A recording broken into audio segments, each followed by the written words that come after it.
Ini nih PC favorit saya zaman sekarang, mini PC bre.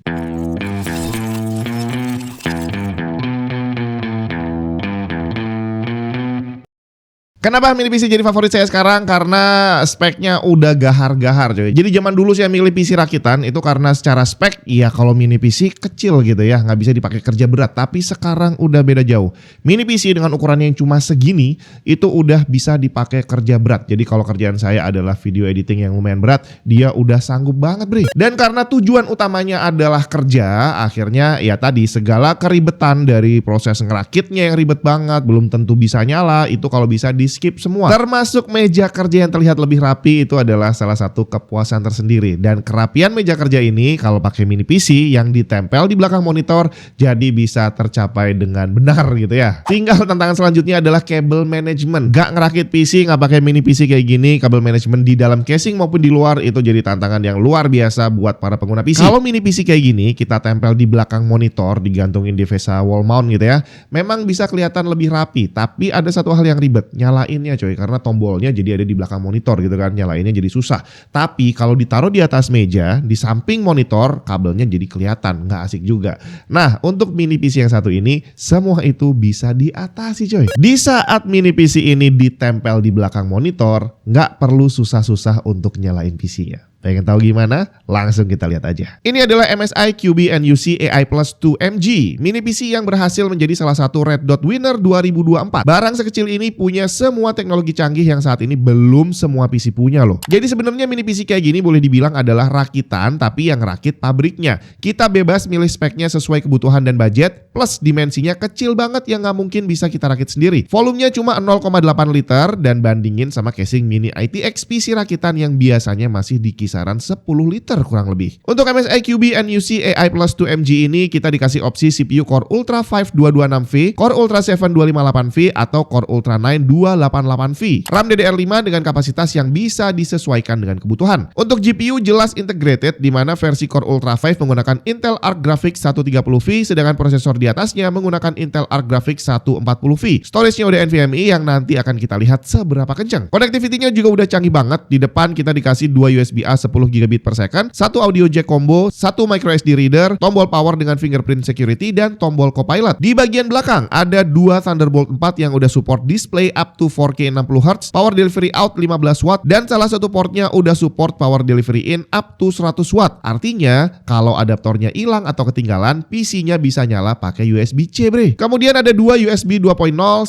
LAN 2,5 gigabit, udah Wi-Fi 7 dan Bluetooth 5.4. Dan yang paling asik nih, ada satu port HDMI 2.1 yang support power link. Power link ini fungsinya menghubungkan tombol power mini PC dengan tombol powernya monitor. Jadi tombol power PC ikut monitor bre. Mau matiin PC, matiin aja monitornya. Mau nyalain PC-nya, nyalain aja monitornya. Asik banget kan? Untuk saat ini fitur power link mini PC MSI ini masih teknologi proprietary. Harus menggunakan monitor MSI yang support power link. Dan ini adalah fitur yang sangat berguna bikin meja kerja bersih tanpa kabel. PC-nya bisa nempel di belakang tanpa perlu susah payah kalau mau nyalain. Untuk operating system udah dapat bawaan Windows 11 original, bisa pilih yang Home atau Pro. Sebagai tambahan, MSI QB&UC AI Plus 2MG ini dibuat menggunakan bahan ramah lingkungan. Dari packingnya yang menggunakan kardus daur ulang hingga body PC-nya yang menggunakan PCR, Post Consumer Recycled Plastic. Sekarang kita lihat gimana performance-nya. Mini PC yang saya tes ini menggunakan prosesor Intel Core Ultra 7 258V. Dia punya 8 core dan 8 thread. Dan dari speknya konsumsi listrik defaultnya cuma 17 watt. Dengan maksimum hanya 37 kalau jalan boost clock. Untuk RAM ada yang menarik nih. Tertulis di speknya 32 GB DDR5. Waktu saya lihat di sistem monitoring ternyata dia terbaca 32 GB quad channel bukan dual channel. Dan yang unik 32 GB ini terdiri dari 8 keping 4 GB. Tapi berarti ini RAM-nya kemungkinan bukan dalam bentuk yang bisa dibongkar pasang karena nggak mungkin ada 8 keping RAM di dalam PC sekecil ini. Untuk SSD-nya menggunakan 1 TB Gen 4. Sebelum kita tes performance-nya, kita lihat dalemannya dulu. Ternyata bener ya, RAM-nya nggak kelihatan di sini, yang berarti dia udah permanen terpasang di bagian dalamnya. Yang bisa kita akses di sini cuma SSD, yang berarti bisa di-upgrade lagi semisal dibutuhkan. Sekarang kita praktekin dulu nih fitur power link-nya. Jadi PC-nya udah nempel di monitor dan connect pakai HDMI bawaan. Ini soalnya saya coba pakai kabel HDMI lain nggak mau fitur power link-nya ya. Terus kalau udah aktifin fitur CEC di monitor dan udah deh nyalain dan matiin atau sleep PC-nya, cukup pakai tombol power monitor. Untuk performance, saya tes di Cinebench R23. Saat CPU bekerja 100%, terlihat sistem mengatur temperatur agar tidak lebih dari 86 derajat Celcius. Power draw CPU only terukur ada di kisaran 30 watt dan yang asik ternyata aktual konsumsi listriknya juga 30 watt. Berarti efisiensinya bagus banget. Antara yang terbaca di software dan yang ditarik dari dinding hampir nggak ada bedanya. Nggak banyak energi yang terbuang menjadi panas. Skor akhir Cinebench R23 multicore di 8.500-an poin, yang mana ini kurang lebih setara dengan Apple M2. SSD performance, NVMe Gen 4 pada mini PC ini bisa menjalankan simulasi transfer sequential di 5.600 MB per second read dan 2.700 MB per second write. Saya coba cari pembanding dengan SSD NVMe lain yang pernah saya tes, ternyata dia setara kurang lebih dengan Kio X50. Tapi untuk skenario terburuk, random 4K, SSD Kio X50 kelihatan lebih kencang. Sedangkan temperatur saat pengujian tercatat 64 derajat Celcius. Wajar karena ini adalah mini PC. Sedangkan Kio X50 yang saya jadikan pembanding tertulis 54 karena terpasang di desktop dan pakai heatsink. Kemudian simulasi real life performance. Untuk load game, terlihat SSD mini PC ini malah sedikit lebih kencang dibandingin Kio. Bahkan untuk simulasi record, install, dan save game, selisihnya lumayan jauh. Dimana kalau dihitung average-nya, SSD MSI QB&UC AI Plus 2MG ini 39%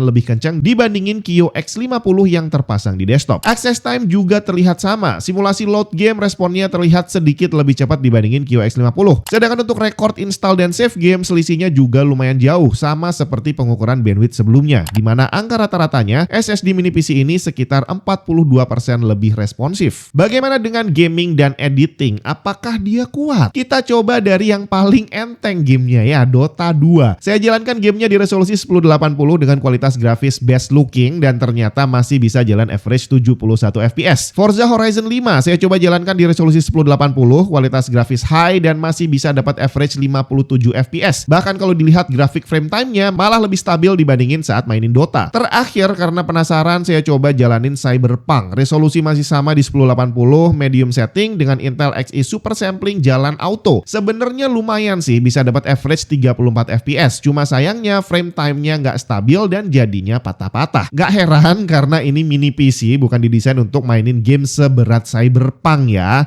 Tapi bisa jalan dengan average segitu aja udah lumayan. Apalagi konsumsi listrik aktualnya selama dipakai ngegame cuma di kisaran 40 watt aja. Bagaimana dengan kerjaan? Kalau cuma office sih nggak usah dibahas kali ya, karena nggak bakal ada bedanya dengan PC desktop. Sedangkan untuk dipakai ngedit videonya Tech and Tips aja, di mini PC ini sama sekali tidak ada kendala. Preview timeline dengan aset yang lumayan banyak masih terasa lancar. Bagaimana dengan kecepatan render? Di sini saya coba tes di software video editing utama yang saya gunakan, Wondershare Filmora, dan saya bandingin dengan PC desktop Core i5 12400F ditambah RTX 4060 Ti. Untuk merender salah satu video regular Tech and Tips di resolusi Full HD, mini PC ini butuh waktu 204 detik, sedangkan di resolusi 4K butuh 452 detik. Sedangkan PC desktop pembandingnya butuh waktu 120 detik untuk Full HD dan 337 detik untuk 4K. Jadi untuk pekerjaan saya menggunakan Filmora, pakai mini PC ini terhitung sangat efektif. Selisih waktu rendernya cuma sekitar 2 menit baik Full HD maupun 4K, tapi dengan konsumsi listrik yang jauh lebih irit. Akhirnya sekarang nggak ada lagi kita nyari PC dan beralasan buat kerja tapi berujung rakit PC gaming. Soalnya biasanya kalau di kantor gitu banyak kejadian teman-teman saya ngajuin budgetnya untuk kerjaan tapi ternyata yang diajukan adalah spek untuk gaming, Bri. Tapi sekarang zamannya udah beda. Mini PC kayak gini udah sangat powerful dan udah bisa dipakai kerja berat tanpa harus ngos-ngosan. Jadi kalau saya sering lihat orang bikin postingan mau ngerakit PC buat gaming dan ngedit tipis-tipis, kalau saya kebalikan. Sekarang yang saya butuh adalah PC yang bisa dipakai buat kerja berat dengan gamingnya yang tipis-tipis. Pekerjaan utama saya sekarang adalah bikin video yang outputnya ya kayak gini. Jadi kalau dibilang tipis-tipis ya nggak terlalu tipis, agak tebel dikit lah ya.